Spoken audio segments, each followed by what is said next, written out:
Alright, so we have the Savage Model 64, newly purchased Canadian Tire. It's a green model, has a little muzzle brake on it, and I just threw a Bushnell scope that came with one of my other Savage Axis on it.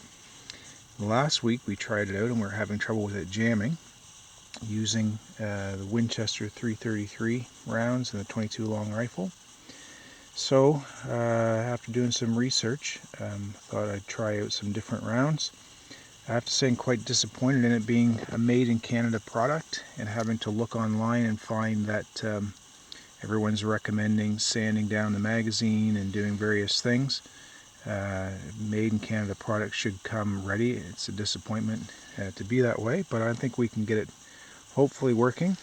The other aspect is I wrote to Savage a week ago by email on their website and asked them for some their feedback and didn't receive any, so I told them I'd send them a YouTube video that I'd post about the review of it and to show the problems that we've been having.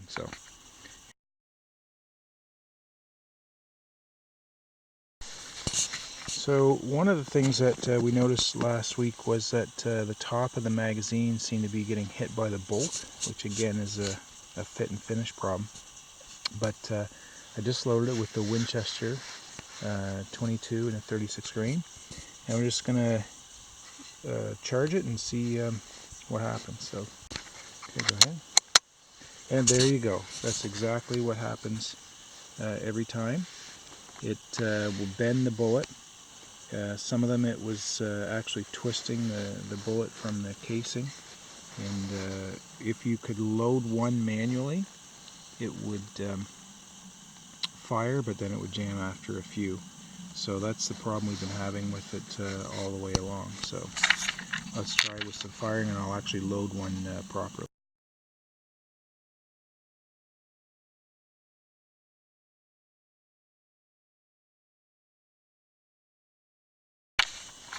Alright, so now we're going to try this with the Federal 40 grain, just your basic Federal ammo, and I've loaded a full mag. I know some people have said that you should only load a partial mag, but that's not how a gun should work when you purchase it. You shouldn't have to only load partial mag, so we're working with a full mag. Go ahead. And again, we got a jam. Try it again, pull her back, let her go. And another jam. Tip that toward me. Try it again. Another jam. Alright, so we'll try manually loading. There, we got one. So we only have a partial mag now. We're going to go ahead and fire it. Oops. And a misfire. Charge it. Dump that one out. Okay, go ahead again. Pull it back all the way.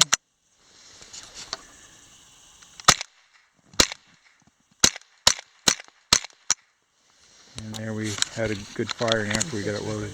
Okay, so here we are in the with the third type, which is the CCI, standard velocity, just your basic ammo again. We're going to try this one.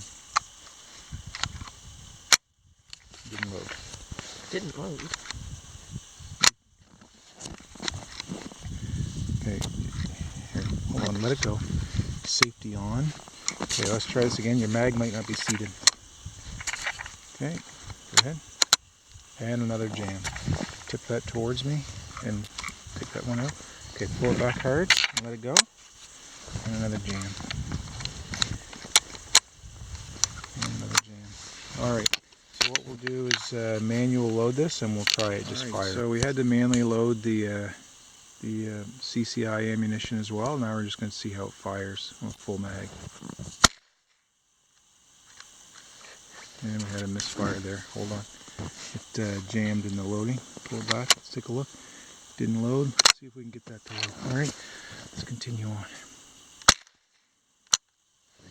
Hold on. Let's see what happened here. Try again. Didn't load. Loaded that time.